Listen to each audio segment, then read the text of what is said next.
Hello dear students, welcome. तो आज electrostatics का थर्ड लेक्चर लेके आया हूँ आपके लिए। इससे प्रीवियस वाले लेक्चर में अपन ने देखा था कूलम्ब्स लॉ जो था उससे रिलेटेड अपन ने क्वेश्चंस देखे थे। आज के लेक्चर में भी अपन क्वेश्चंस देखने वाले हैं, लेकिन आज के लेक्चर में अपना वेक्टर तो यूज होगा ही होगा, साथ ही साथ उसमें एनएलएम भी यूज होगा। ठीक है जी। प्रीवियस वाला जो लेक्चर था उसमें वेक्टर का यूज हो रहा था, साथ ही साथ इलेक्ट्रोस्टैटिक्स का भी यूज हो रहा था। तो आप लोगों को मैकेनिक्स का आइडिया होना ही चाहिए, बिना मैकेनिक्स के यानी कि आपको समझने में थोड़ी प्रॉब्लम्स होंगी। ठीक है जी। तो आज का पहला क्वेश्चन, तो मैंने क्या किया है, पेंडुलम लिए। ठीक है, ये जो पेंडुलम है सिंपल पेंडुलम, यहाँ पे आप लोग देख पा रहे हो कितने एंगल पे है, मैंने लिया थीटा एंगल पे। ठीक है जी। ये जो पेंडुलम है इसका चार्ज क्यू मास है, इसमें भी चार्ज क्यू है मास एम है, इसका भी कितना भाई चार्ज क्यू है मास एम है। ठीक है जी। अब ये दोनों जो पेंडुलम है आप लोगों को दिख रही है, सिंपल जो पेंडुलम है, ठीक है जी, ये किसमें इक्विलिब्रियम में है। तो इस पोजीशन पे जो पार्टिकुलर जो इनकी जो एंगल है, इस पार्टिकुलर एंगल पे क्या है, इक्विलिब्रियम में। किसमें भाई, इक्विलिब्रियम यानी कि साम्यावस्था। तो इक्विलिब्रियम में है, तो इक्विलिब्रियम में है तो आपको बताना है कि इस पर्टिकुलर एंगल पे इसमें जो रस्सी है इसमें टेंशन कितना होगा। ठीक है, तो आपको निकालना है क्या, टेंशन निकालना है। तो टेंशन निकालना है तो आपको इसके लिए क्या होना चाहिए, एनएलएम का आइडिया होना चाहिए, साथ साथ कंपोनेंट आपको लेने आने चाहिए। अब पहली बात आपको क्या करना पड़ेगा भाई, इसकी एफबीडी बनानी पड़ेगी। तो एफबीडी फ्री बॉडी डायग्राम बनाना पड़ेगा। तो इसका फ्री बॉडी डायग्राम की अगर मैं बात करूं, चलो अपन इधर बात कर लेते हैं। फ्री बॉडी डायग्राम की अगर मैं बात करूं तो आप लोग देख सकते हो कि इधर टेंशन आएगा, इधर टेंशन आएगा, और आपने को पता है कि इलेक्ट्रोस्टैटिक फोर्स लगता है किस तरफ है, दो आवेशों को जोड़ने वाली रेखा के अलोंग लगता है। अब यहाँ पे कौन सा लगेगा भाई, दोनों सेम चार्जेस है भाई, नेचर भी क्या इन दोनों का सेम है। तो रिपल्सिव फोर्स लगेगा, और रिपल्सिव फोर्स लगेगा तो किस तरफ लगेगा, इस तरफ लगेगा। इसकी वजह से जो फोर्स लगेगा इसके ऊपर वो इस तरफ लगेगा, और कितना लगेगा भाई, क्यू चार्ज है मास एम है, तो के क्यू स्क्वायर अपॉन इसका लेंथ मान लेना एल। भाई जो रस्सी है इसकी लेंथ क्या मान लेना, एल मान लेना। तो क्या हो जाएगा के क्यू स्क्वायर, अगर ये एल है ये भी थीटा होगा भाई, ये भी कितना होगा थीटा होगा, तो ये क्या होगा एल साइन थीटा हो जाएगा।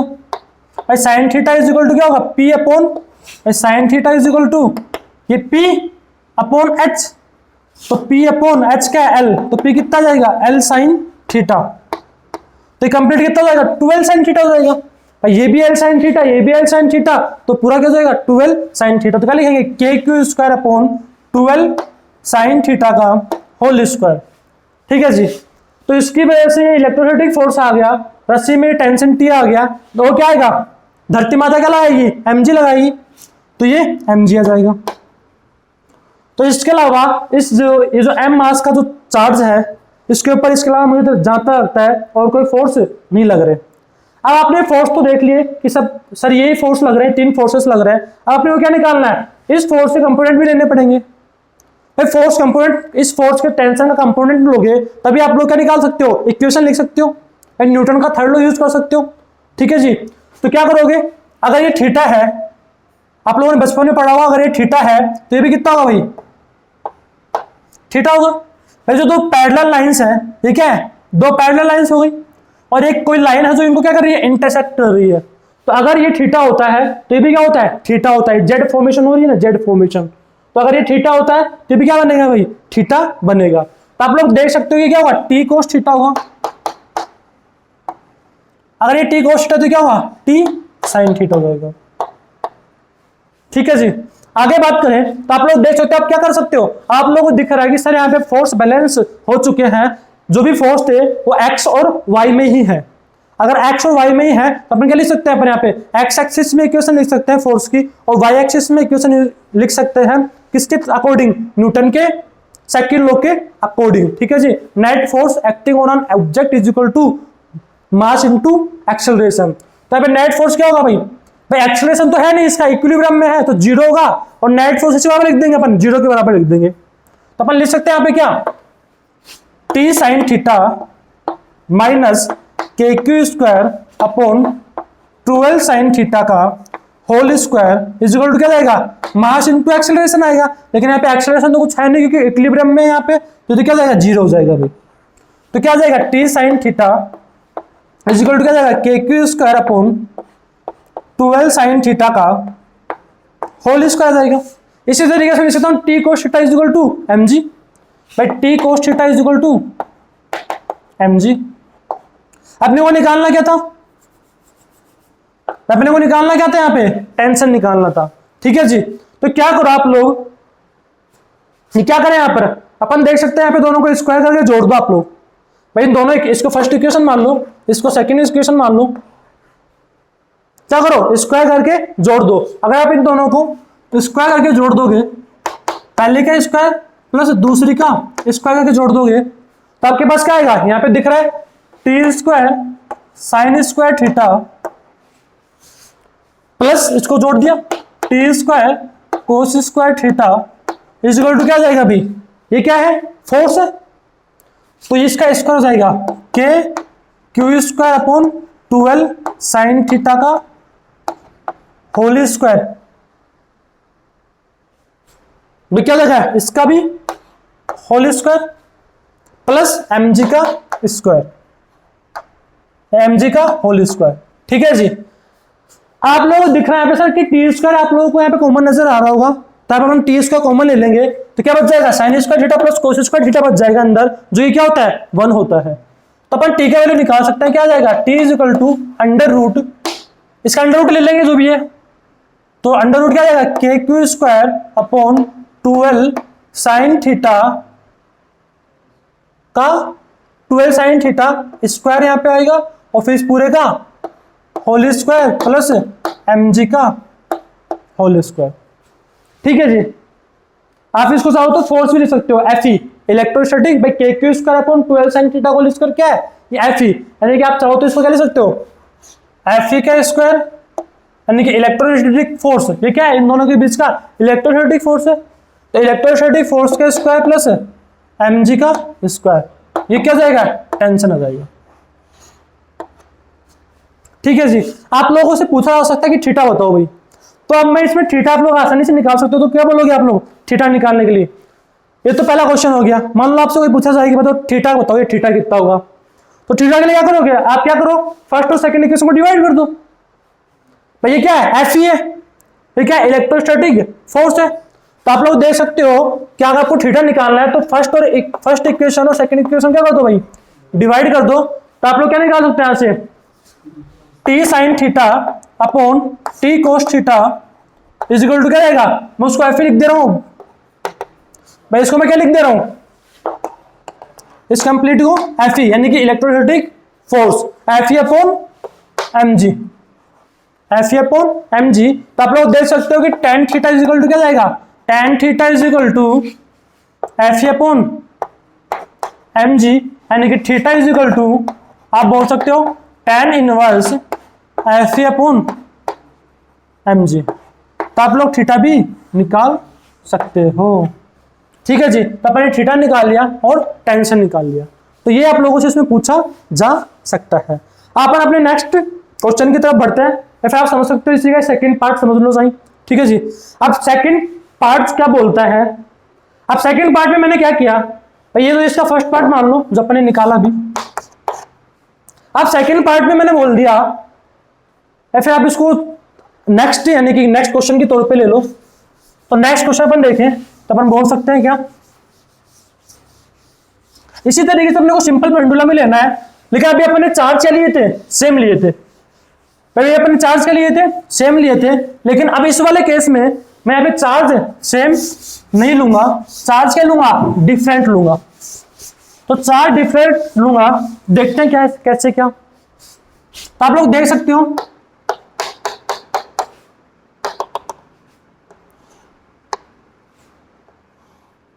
यहां पे मैंने ले लिया Q1 और ये क्या ले लिया Q2, वही थीटा एंगल इक्विलिब्रियम में है।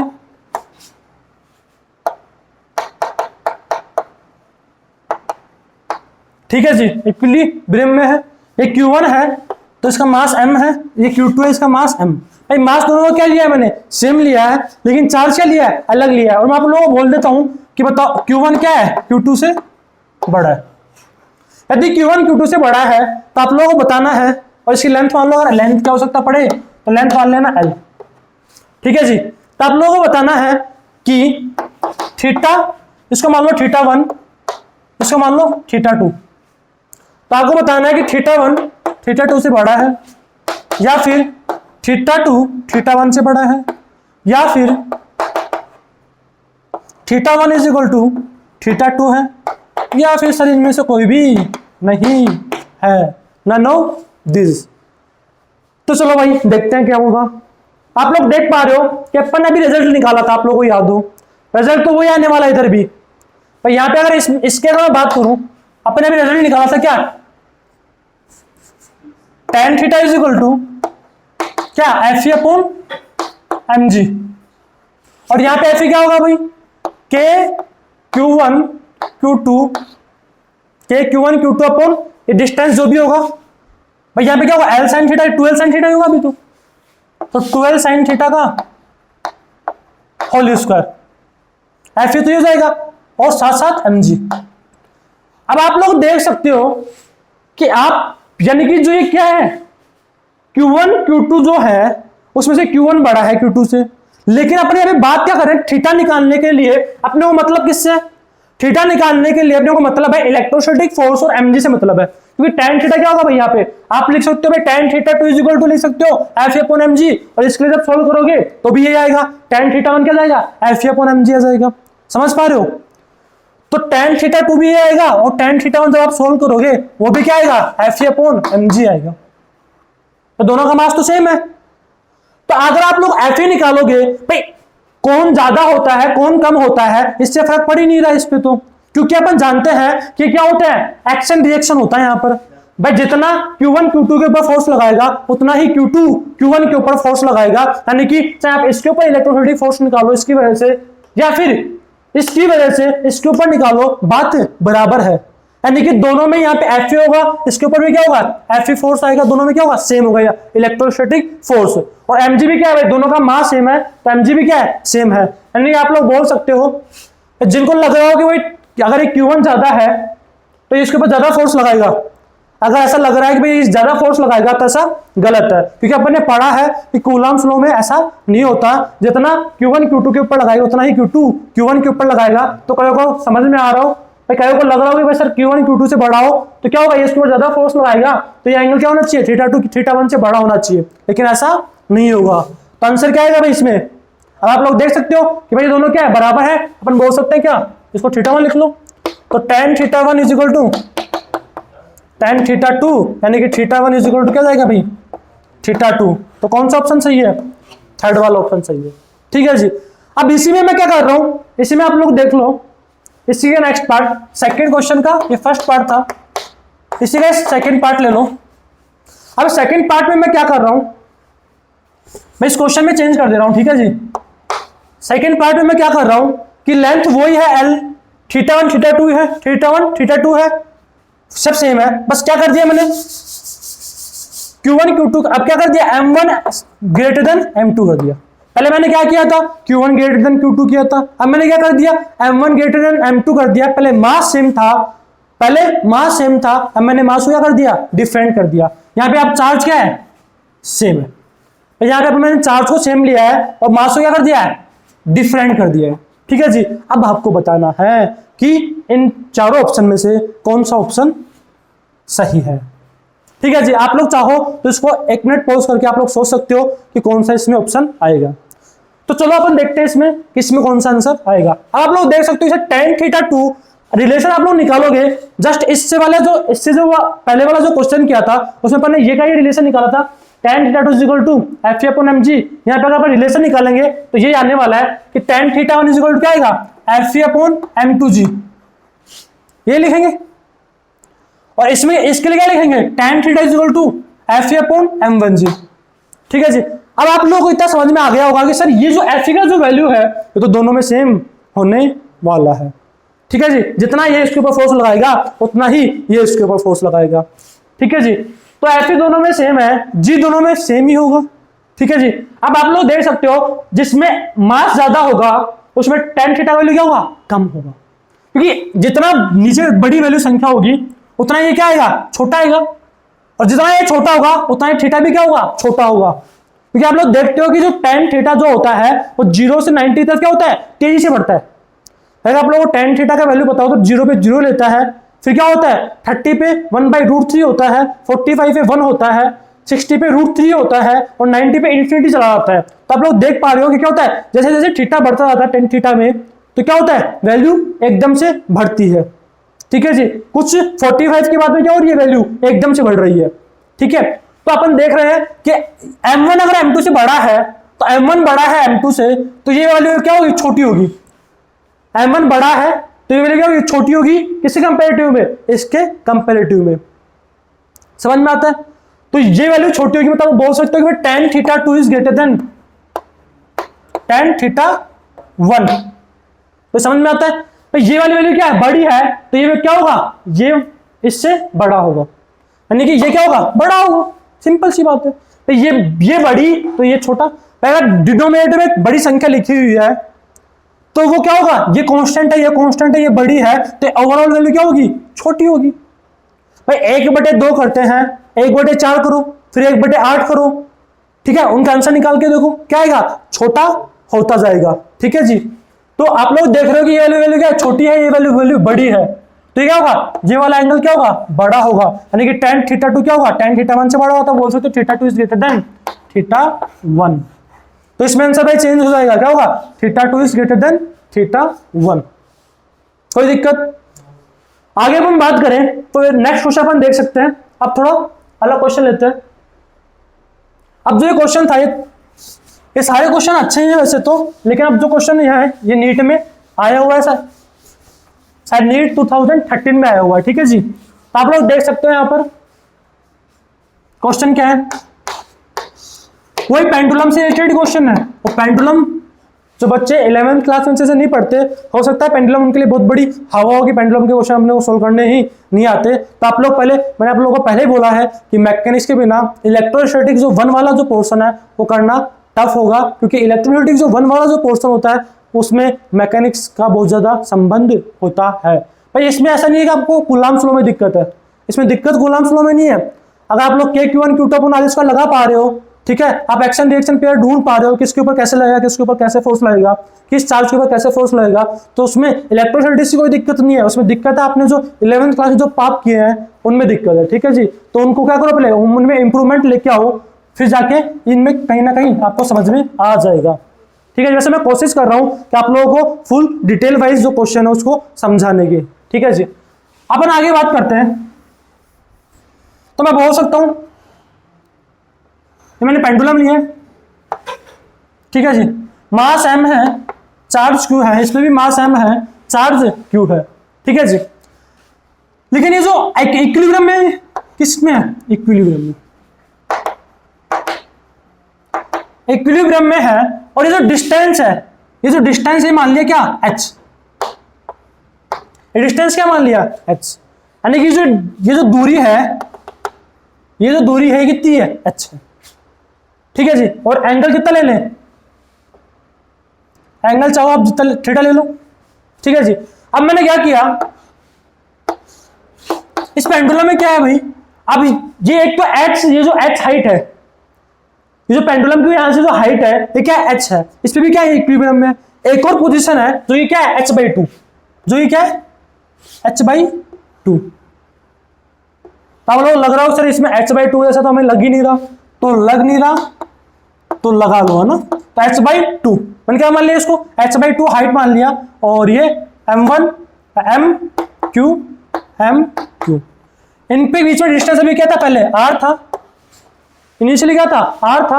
आपको बताना है कि आप जो डिस्टेंस होगा वो क्या r' मान लिया मैंने, तो आपको निकालना है r' बताना भाई कि आप जो डिस्टेंस आएगा इन आवेशों के बीच का जो डिस्टेंस है r' वो आपको निकालना है। ठीक है जी। तो कैसे निकालेंगे, तो आप लोग देख सकते हो, देखना जरा यहां पर अपन क्या कर सकते हैं, यहां पर कि अपन देख सकते हैं कि साइन थीटा जो है यहां पर, भाई साइन थीटा क्या आएगा, P/H आएगा।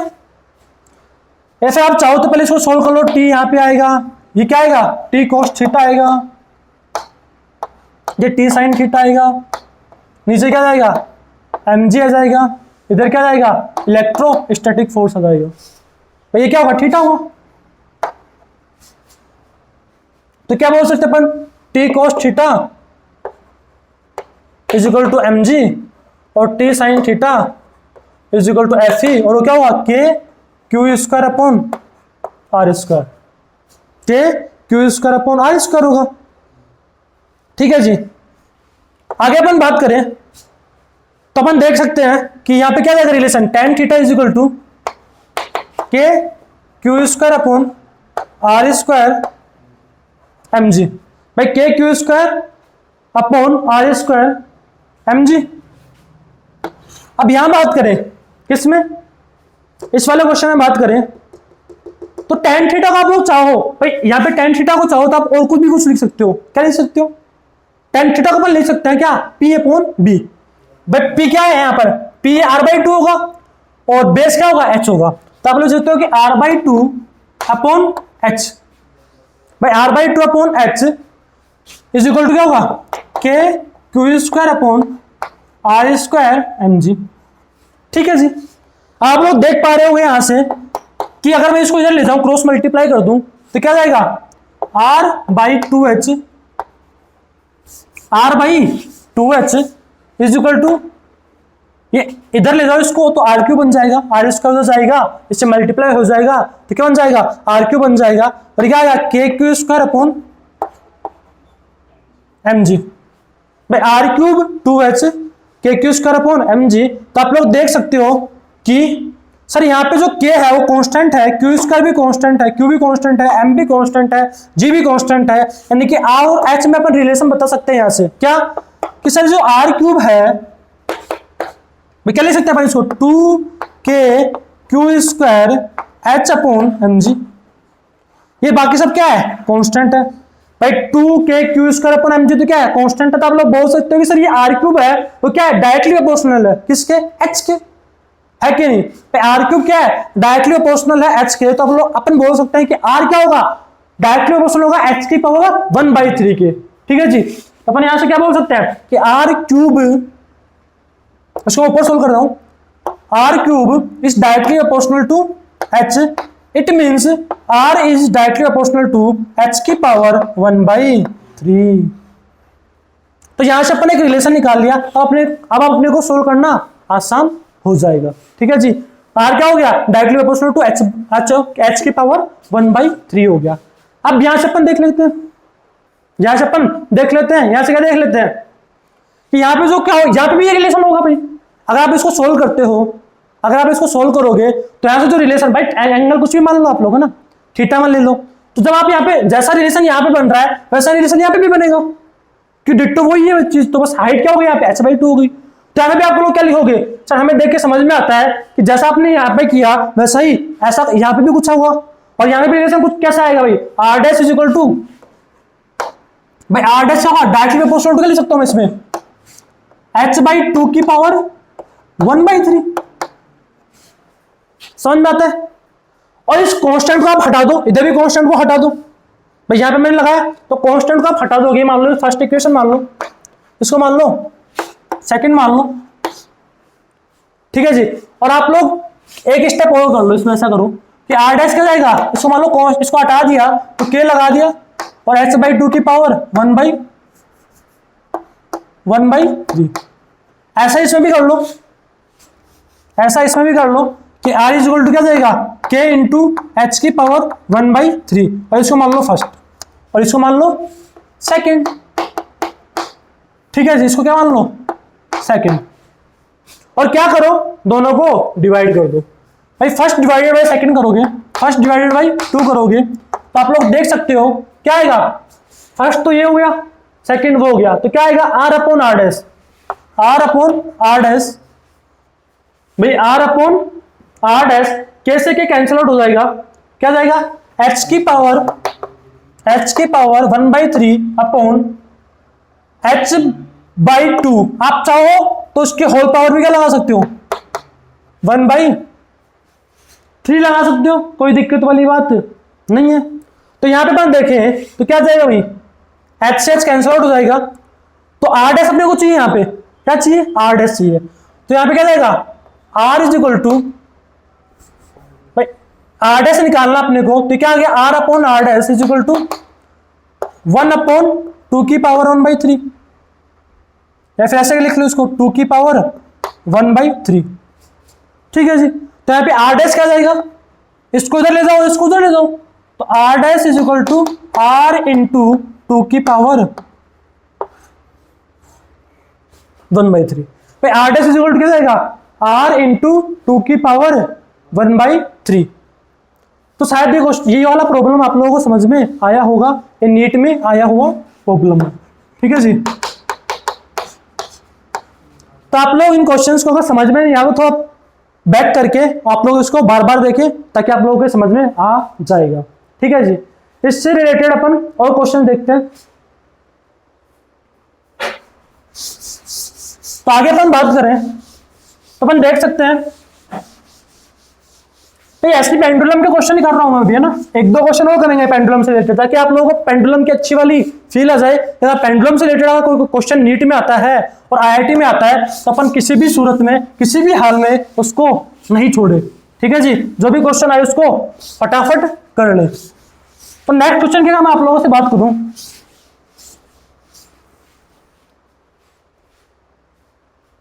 तो नेक्स्ट क्वेश्चन की तरफ बढ़ने से पहले मैं आप लोगों से यदि मैं आप लोगों से बोलूं कि जो अपन ने जो प्रीवियस वाला क्वेश्चन किया था, उसमें यदि मैं क्या करूं, वो जो सिस्टम था उस सिस्टम को मैं क्या ले जाऊं, अंतरिक्ष में ले जाऊं। ठीक है जी। अंतरिक्ष में ले जाऊं जहां पे ग्रेविटी क्या हो, 0, ऐसे ग्रेविटी क्या हो, 0 हो। तो आप लोग मुझे बता सकते हो कि उन दोनों चार्जेस के बीच में डिस्टेंस कितना होगा, क्या आप लोग मुझे बता सकते हो? तो कैसे बताओगे, देखना है अपन। tan थीटा अपन लोगों ने देखा अभी उस वाले प्रीवियस वाले प्रॉब्लम की मैं बात कर रहा हूं जो अपन ने अभी मिटा दी है। ठीक है। तो tan थीटा क्या होगा, F/mg होता। अगर मैं उसको ब्रह्मांड में ले गया, अंतरिक्ष में ले गया, तो जी क्या हो जाएगा भाई, 0 हो जाएगा। और जी 0 हो गया तो कितना हो जाएगा, पूरा का पूरा इन्फिनिटी हो जाएगा। ठीक है जी। ये क्या जाएगा, इन्फिनिटी हो जाएगा। और इन्फिनिटी हो जाएगा कहां पे होता है, tan जो होता है इन्फिनिटी कहां पे होता है, जब थीटा 90 होता है। ठीक है जी। यानी कि थीटा क्या करना पड़ेगा, अगर जी 0 कर दिया, अगर जी को क्या कर दिया, 0 कर दिया, ठीक है, तो जी 0 कर दिया तो मतलब थीटा क्या होना पड़ेगा, 90 होना पड़ेगा। समझ में आ रहा है? और यानी कि वो पेंडुलम जो थे, वो जो अपने जो पेंडुलम थे वो कैसे हो जाएंगे भाई, बिल्कुल ऐसे इसके पैरेलली, जो अपना जो जिस जहां से टंगे हुए हैं उसी को जाएंगे एक तरीके से पैरेलल हो जाएंगे, कुछ इस तरीके से। समझ में आ रहा है? इस तरीके से क्या हो जाएंगे वो पैरेलल, यानी कि 90 डिग्री पे जाएगा पेंडुलम। तो भाई जो चार्जेस होंगे इनके बीच की डिस्टेंस कितनी हो जाएगी भाई, क्यू चार्ज और जो एम मास था इनके बीच की डिस्टेंस कितनी हो जाएगी, L प्लस L। भाई डिस्टेंस तो कितनी हो जाएगी, डिस्टेंस बिटवीन चार्जेस कितनी जाएगी, 12 हो जाएगी। और एंगल कितना जाएगा, एंगल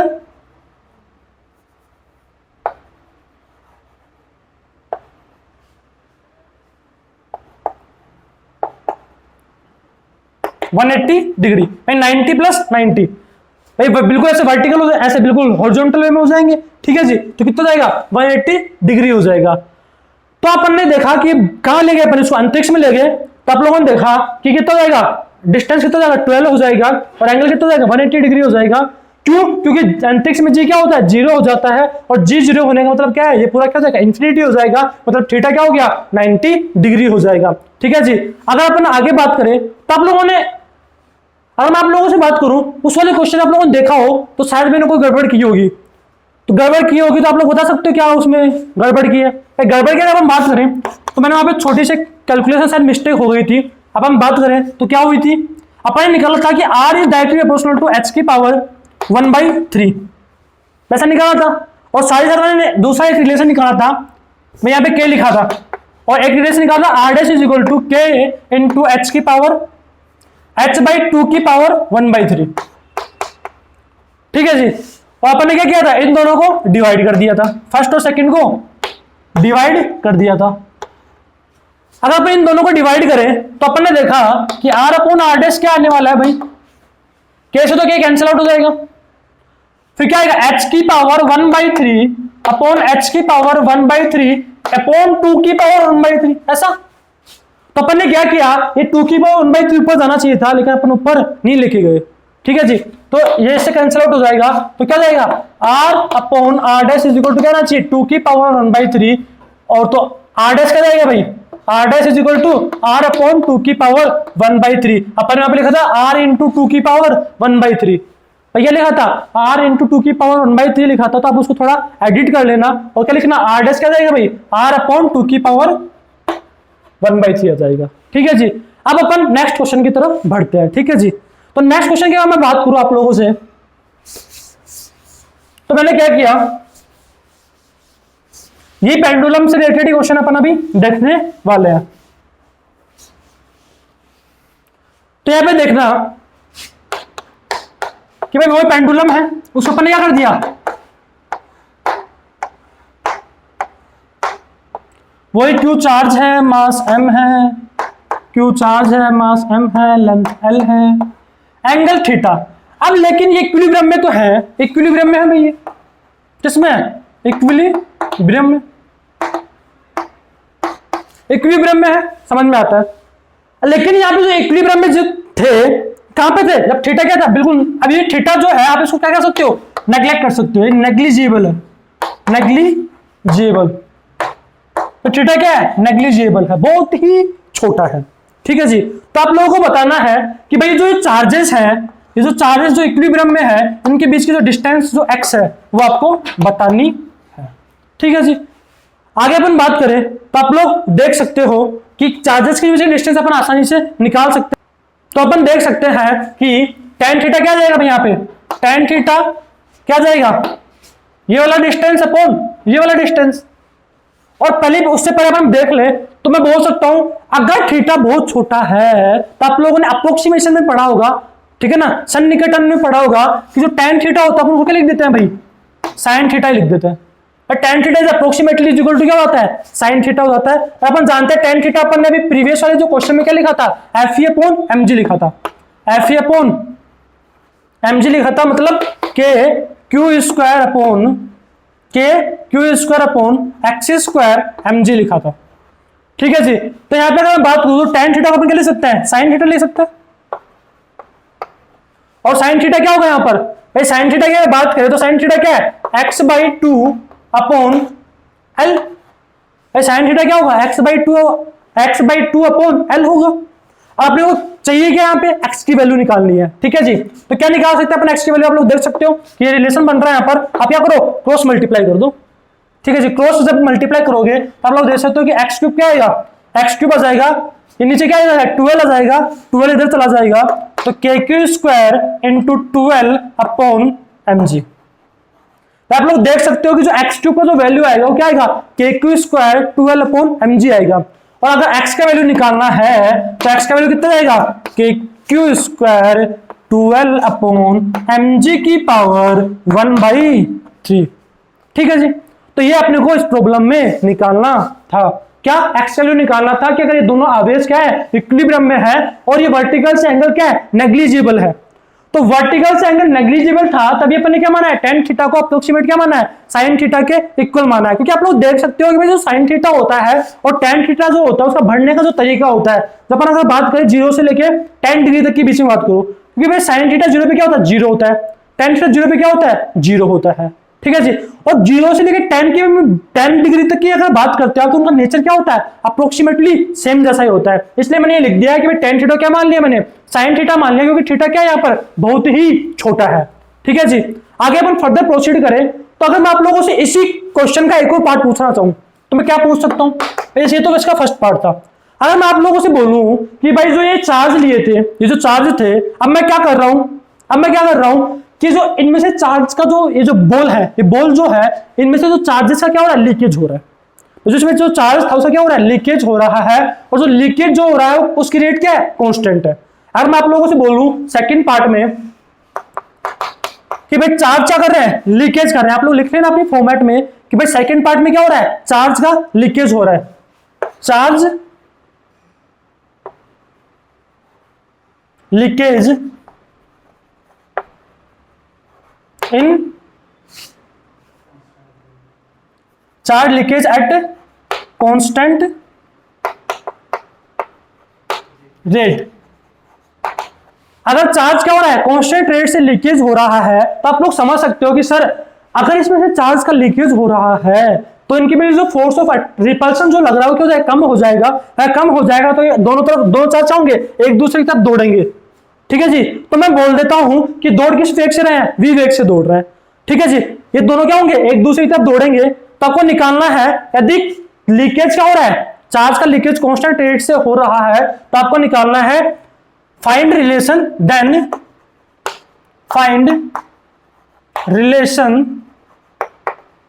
बिटवीन v x, यानी कि v और x में आपको क्या निकालना है, एक संबंध निकालना है।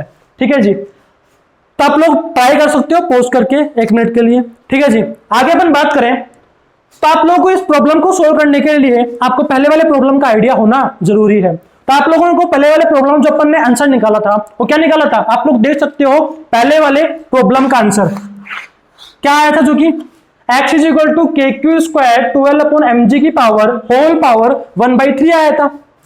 अब यहाँ पे k कांस्टेंट है भाई, q भी कांस्टेंट था, पहले वाले प्रॉब्लम में q कांस्टेंट था, है ना, इस वाले प्रॉब्लम में नहीं है। अब यहाँ पे q क्या हो रहा है, लीकेज हो रहा है कांस्टेंट रेट से। यहाँ पे 2 कांस्टेंट है, l कांस्टेंट है, m कांस्टेंट है, g कांस्टेंट है। ठीक है जी, यहाँ पे वेरिएबल क्या है इस वाले प्रॉब्लम में, q वेरिएबल है।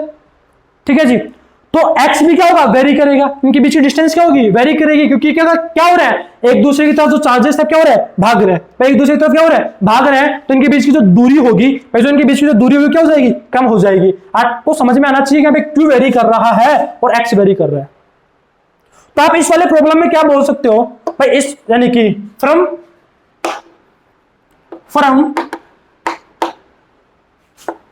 जो अभी दिया गया प्रॉब्लम था, from first part we say that क्या भाई कि x जो है, x है वो क्या होगा, डायरेक्टली प्रोपोर्शनल होगा किसके, q स्क्वायर की पावर 1/3 के। ठीक है जी, भाई q स्क्वायर की पावर, भाई इससे अपन बोल सकते हैं इस रिलेशन से कि बाकी सब तो क्या है, कांस्टेंट है, तो x क्या होगा, डायरेक्टली प्रोपोर्शनल होगा q की पावर 1/3 के। भाई q स्क्वायर की पावर 1/3 के, q की पावर 1/3 थोड़ी ना है, q स्क्वायर की पावर 1/3। ठीक है जी, तो अब क्या करें अपन क्या करते हैं, दोनों तरफ डिफरेंशिएशन कर देते हैं, डिफरेंशिएट कर देते हैं, क्योंकि अपने को क्या चाहिए, v और x में संबंध चाहिए। ठीक है जी, तो क्या करें, dx अपॉन dt कर दें, या फिर आप लोग इसमें ऐसे भी कर सकते हो, क्या करो कि इसको एक बार दोनों तरफ क्या कर दो, क्यूब कर दो। इसको ऐसे सॉल्व करने से पहले क्या करो, दोनों तरफ क्यूब कर दो, तो क्यूब कर दो, क्या बोल सकता हो कि एक्स क्यूब जो है वो डायरेक्टली प्रोपोर्शनल किसके है, क्यू स्क्वायर के। और अब इसको क्या कर दो, डिफरेंशिएट कर दो, तो क्या आएगा 3x² dx अपॉन dt। जिन बच्चों को डिफरेंशिएशन में दिक्कत है वो आप लोग मेरी प्लेलिस्ट में जाके, डिफरेंशिएशन मैं पढ़ा रहा हूँ, बेसिक मैथ भी पढ़ा रहा हूँ साथ ही साथ, आप लोग वहां पे जाके देख सकते हैं आप लोगों को डिफरेंशिएशन में कोई प्रॉब्लम है तो। ठीक है जी, तो क्या जाएगा 2, इसका डिफरेंशिएशन तो dq अपॉन dt ऐसा जाएगा। ठीक है जी, तो आप लोग क्या बोल सकते हो, कि 3x² ये क्या जाएगा, v हो जाएगा, इज डायरेक्टली प्रोपोर्शनल टू 2, और ये dq अपॉन dt क्या है भाई, रेट है, भाई चार्ज जो फ्लो निकल रहा है उसकी क्या है, रेट है, जो कि क्या है, कांस्टेंट है। तो आप लोग बोल सकते हो सर ये क्या है, कांस्टेंट है। ठीक है, और ये 3 भी इधर लेके आ जाओ, 2/3 हो जाएगा, और ये भी क्या है, ये जो बाकी सब क्या था, कांस्टेंट था, ये भी क्या हो गया, कांस्टेंट हो गया। भाई ये कांस्टेंट था तो 2/3 इंटू कांस्टेंट भी क्या होगा, कांस्टेंट ही होगा। तो आपके पास क्या आ गया, x² into v is directly proportional to क्या है, कांस्टेंट। आपके पास क्या लिख सकते हो आप लोग कि भाई सर x² इंटू v क्या होगा, डायरेक्टली प्रोपोर्शनल टू कांस्टेंट होगा। अब आप यहां से संबंध भी देख सकते हो क्या, कि भाई जैसे जैसे x² बढ़ेगा, x बढ़ेगा, v क्या होगा, कम होगा। और किस तरीके से कम होगा, आप बोल सकते हो कि सर v जो है, v क्या लिख सकते हो, v जो है is directly proportional to x की पावर -1/2। v क्या होगा, डायरेक्टली प्रोपोर्शनल टू होगा x की पावर 1/2 के, क्योंकि कांस्टेंट से इसको मतलब लेना देना ही नहीं है, कांस्टेंट तो क्या है, फिक्स है। तो v क्या कर रहा है, डायरेक्टली प्रोपोर्शनल है किसके, ये संबंध चाहिए था अपने को, तो संबंध अपन ने निकाल दिया कि v क्या है, डायरेक्टली प्रोपोर्शनल किसके, x की पावर 1/2 के। समझ में आता है भाई, ठीक है जी। अब अपन नेक्स्ट क्वेश्चन की तरफ बढ़ते हैं। अब नेक्स्ट क्वेश्चन की मुझे ज्यादातर लग रहा है आप लोगों को जितने भी मैं प्रॉब्लम्स करा रहा हूँ वो शायद समझ में आ रहे होंगे। यदि आप लोगों को समझने में थोड़ी दिक्कत हो रही है तो हो सकता है ये सारे जो प्रॉब्लम्स मैंने लिए हैं ये थोड़े अच्छे क्वालिटी वाले क्वेश्चन है, अच्छे क्वेश्चन है, ठीक है जी। तो आप लोग इनको बार बार देख लीजिए अगर आपको समझ में नहीं आ रहे हैं तो, ठीक है जी। आगे अपन बढ़े हैं तो अब मैं थोड़े डिफरेंट टाइप के प्रॉब्लम या फिर एक और प्रॉब्लम अपन कर लेते हैं पेंडुलम से रिलेटेड ही, ठीक है जी। तो पेंडुलम से रिलेटेड मैं लास्ट क्वेश्चन करा रहा हूं जो कि है क्या, सुनना जरा ध्यान से। मैंने क्या किया,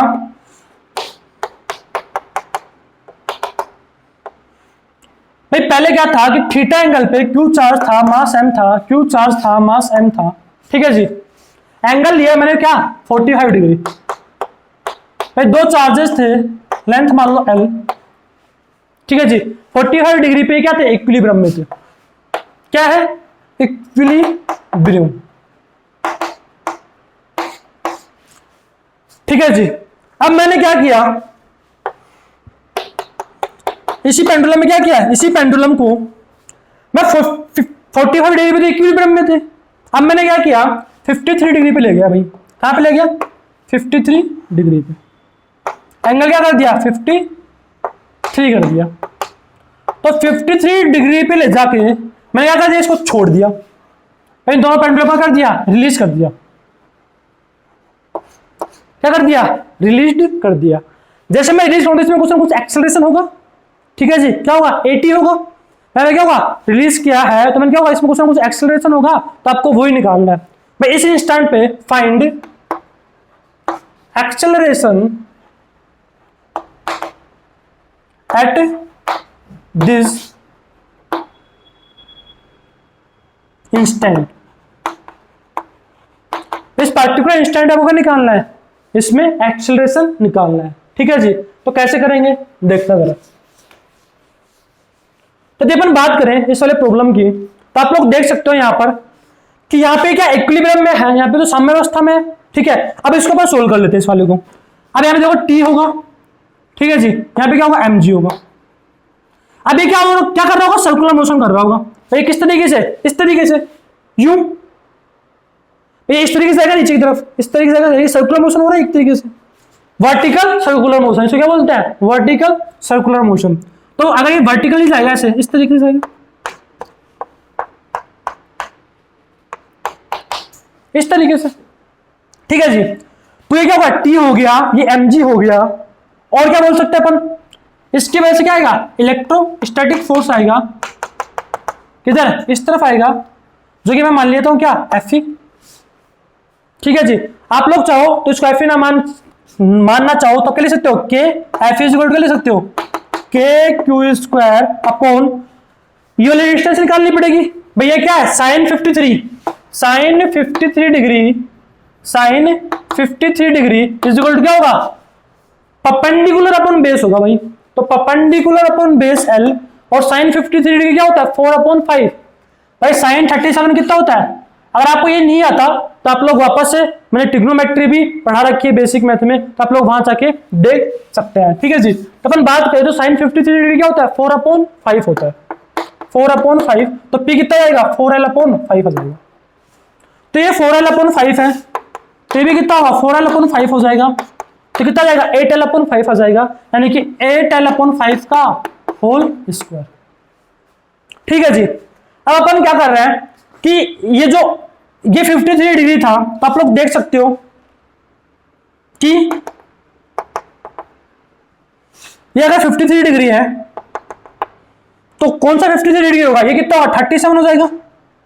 भैया कितना हो जाएगा, 37 डिग्री हो जाएगा। और यहां पे ये लाइन और ये लाइन क्या है, पैरेलल है। भाई ये लाइन और ये लाइन क्या है, पैरेलल है। और इसको मैंने क्या किया, आगे एक्सटेंड कर दिया है। अगर ये 53 डिग्री है तो ये भी क्या होगा, 53 डिग्री होगा। अगर ये 53 है तो ये 37 होगा। भाई ये कितना होगा, 37। और अगर ये 37 है तो आप लोग बोल सकते हो कि सर ये कितना होगा, ये भी 53 डिग्री होगा। भाई ये 53 डिग्री होगा, क्योंकि भाई इनमें क्या होगा, 90 डिग्री होगा, इसके इसके बीच में। समझ में आता है। तो आप लोग देख सकते हो कि इधर क्या आएगा, mg अगर अपना mg के कंपोनेंट ले तो क्या आएगा mg cos 53 और इस तरफ क्या आएगा mg sin 53 डिग्री। ठीक है जी। और अगर हम बात करें तो Fe का भी एक कंपोनेंट लेना चाहें तो इधर क्या आएगा Fe cos, मैं Fe का कंपोनेंट ले तो इधर क्या आएगा Fe cos 53 डिग्री और इधर क्या आएगा और इधर आएगा प्लस Fe sin 53 डिग्री। अपने को इससे मतलब नहीं है, अपने को कि क्या निकालना है भाई, एक्सेलरेशन निकालना है यहाँ पर इस इंस्टेंट पे। और आपको जो एक्सेलरेशन निकालना है क्वेश्चन में ये और नोट कर लेना, ये जो एक्सेलरेशन जो आपको इस इंस्टेंट पे निकालना है वो सिर्फ जी के टर्म में निकालना है। भाई जो एक्सेलरेशन किसके टर्म में निकालना है, acceleration in terms of G, in terms of G में निकालना है। ठीक है जी। तो अपन देख सकते हैं यहां पर कि अगर अपने को एक्सेलरेशन निकालना है तो अपने को इस वाली इक्वेशन से मतलब है कि इधर इधर क्या आएगा 80 आएगा। भाई नेट फोर्स निकाल सकते हैं अपन यहां पे, क्या लिखेंगे नेट फोर्स M80 भाई mass into acceleration is equal to, भाई F net is equal to क्या होता है, F net is equal to mass into acceleration होता है। अब यहाँ पे अपन एफ नेट की बात करें तो एफ नेट क्या आ रहा है mg sin 53 degree minus Fe cos 53 degree is equal to ME, ये लिख सकता हूं मैं। तो mg sin 53 डिग्री की बात करूं तो sin 53 डिग्री कितना होगा भाई 4/5, 4mg/5 माइनस क्या Fe 4/5 is equal to MA। आप लोग क्या करो कि अभी इस m को इससे चाहो तो डिवाइड कर सकते हो, अगर डिवाइड कर दो तो क्या आएगा 4g/5 आ जाएगा माइनस 4Fe/5 और Fe क्या है भाई, Fe अपने लिख दिया यहां पर KQ²/8L/5 का होल स्क्वायर। ठीक है जी, इज इक्वल टू ए। अब आप लोग देख सकते हो कि मैंने आप लोगों से जो क्वेश्चन पूछा था वो जी ए जो 80 जो निकालना था अपने को, मैं यहाँ पे जो 80 जो निकालना था 80 मतलब टेंजेंशियल एक्सीलरेशन है ना, तो जो 80 जो निकालना था वो किसके टर्म में निकालना था, जी के टर्म में निकालना है। तो जी के टर्म में निकालना है तो जी के टर्म में आ रहा है भाई, लेकिन यहाँ पे ये लोचा हो रहा है क्योंकि यहाँ पे के भी आ रहा है क्यू भी आ रहा है। तो इसके लिए अपन को एक और कंडीशन दे रखी है, इस साम्यावस्था जो इक्विलिब्रियम जो दे रखा है यहाँ से अपन क्या निकाल सकते हैं, एक रिलेशन निकाल सकते हैं क्या के क्यू, ये जो इसको सोल्व आउट करते हैं फिर पता चलेगा। ठीक है जी, कैसे अपन ने देखा था कि tan थीटा इक्वल टू क्या होता है भाई, यहाँ पे अगर मैं बोलूं आप लोगों से तो tan थीटा क्या लिखोगे Fe/mg लिखोगे, जो कि अपन ने अभी प्रीवियस वाले क्वेश्चन में देखा था। ठीक है जी, तो Fe क्या लिखोगे यहाँ पर KQ² तो ये क्या होगा, ये आप लोग खुद से निकालना बना। तो यहाँ पे क्या आएगा, ये L है। ठीक है जी, तो आप क्या लिखोगे यहाँ पे sin 45 डिग्री, sin 45 डिग्री क्या होगा, sin 45 डिग्री इक्वल टू क्या होगा P/L, तो L/√2 जाएगा ये L/√2, ये भी L/√2, तो L/√2 प्लस L/√2 क्या हो जाएगा 2L/√2, जो ये क्या होगा √2L हो जाएगा। तो आप लोग क्या लिखोगे KQ² का होल स्क्वायर, जो ये क्या आएगा, और ये कितना है भाई tan 45 मतलब 1, तो Fe/mg चिपकाना पड़ेगा यहाँ पर। ठीक है जी, tan 45 इक्वल क्या होगा Fe/mg हो जाएगा इसके वाले केस में। तो आप लोग ले सकते हो क्या 1 is equal to KQ²/2L² is equal to क्या लिखोगे, m भी इधर रहने दो और इधर g लिख दो। तो आप लोग देख सकते हो कि यहां से आप कुछ कर सकते हो। ठीक है जी, क्या करोगे देखो यहां पर भाई, यहाँ पे sin 53 का वैल्यू मैंने क्या लिखा 4/5 है और cos 53 का लिख दिया 4/5, जो कि गलत है। क्या आएगा 3/5 आएगा। ठीक है जी, ना कि 4/5 आएगा। तो क्या आएगा 4g/5 माइनस, अब आप लोग क्या करो KQ²/ml क्या रख दो 2g, भाई KQ²/ml क्या रख दो 2g रख दो, तो 3 × 5 इंटू KQ²/64L², और ये क्या हो जाएगा, ये 5 का स्क्वायर करके 25 हो जाएगा, जो कि ऊपर चला जाएगा। ठीक है जी। तो अपन देख सकते हैं यहां पर कि भाई यहां पे क्या करेंगे भाई, K Q square upon M L square की जगह लिख देंगे 2g लिख देंगे। ठीक है, K Q square upon M L square की जगह लिख देंगे 2g। अपन यहां पे क्या किया, अपन यहां पे इसको m से डिवाइड किया, तो यहां से m से m तोड़ गया, ये m तोड़ गया तो 4g है बच गया।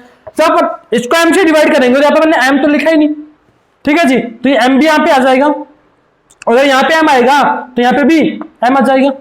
ठीक है जी, यहाँ पे भी m आ जाएगा। तो आप क्या करो, K Q square upon M L square, K Q square upon M L square क्या रख दो, 2g रख दो। तो क्या जाएगा 4g/5 minus 3/5 into K Q square upon M L square से क्या रख दिया मैंने, 2g इंटू 25/64 यह आ जाएगा। ठीक है जी, आगे अपन बात करें तो अपन देख सकते हैं क्या कि भाई ये तो बन गया 4g/5। 80 का बात करें भाई अपन को 18 निकालना था, तो क्या निकालना था, 18 निकालना था। तो 80 में क्या आ जाएगा, 4g/5 आ गया माइनस 3 डिवाइडेड बाई 5 इंटू, आप लोग इसको 2 से डिवाइड कर दो तो नीचे 32 बच जाएगा, यानी कि 25g अपॉन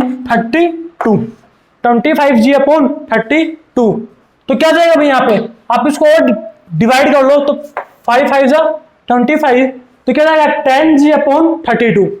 तो क्या है 4g/5 माइनस 10, 5 इंटू 3 15, तो 15g/32।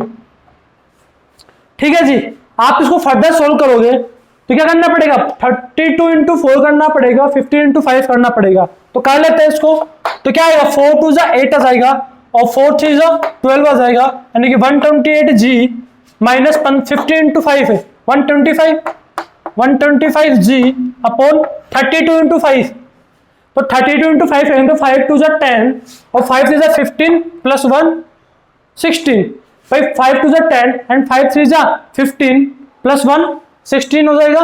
तो ये आ जाएगा भाई, कितना आ जाएगा 3g अपॉन, भाई कितना आएगा 3g अपॉन 160, 3g अपॉन 160 आ जाएगा।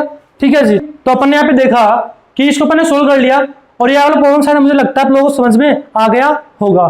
ठीक है जी, आप लोग इसको देख सकते हो कि अपने जो भी किया है शायद सही किया है। तो अगर इसमें बात करें तो कैलकुलेशन आप लोग देख लेना, कैलकुलेशन में कहीं मिस्टेक नहीं होनी चाहिए। आप लोग यहाँ देख सकते हो कि यहाँ पे मैंने कुछ ना कुछ कैलकुलेशन में शायद मिस्टेक कर दी, शायद ऐसा लग रहा है मुझे कि यहाँ पे देखें तो भाई इसको मल्टीप्लाई किया तो क्या आएगा 128। ठीक है, अगर इसको अपन मल्टीप्लाई करें तो 15 इंटू 5 क्या होता है भाई 75 होता है, ना कि 125 होता है। ठीक है जी, और 15 इंटू 5 करेंगे तो क्या होगा 75 हो जाएगा। और अगर 128 में से 75 सब्ट्रैक्ट करेंगे तो क्या आएगा 8 माइनस 5 कितना आएगा 3 एंड 12 माइनस 7 कितना आएगा 5 आ जाएगा। तो 53g अपॉन 160 आ जाएगा। ठीक है जी, तो आप लोगों को बेहतर समझ में आया होगा। तो मैंने अभी 5-7 प्रॉब्लम मैंने प्रीवियस क्लास में देखे, 5-7 प्रॉब्लम अभी अपन इस वाली क्लास में देख लिए और मैं अभी एक लेक्चर शायद और लग सकता है जिनमें अपन और क्वेश्चंस करेंगे। ठीक है जी, जो कि अपन नेक्स्ट वाली क्लास में करने वाला है। ठीक है जी, थैंक यू।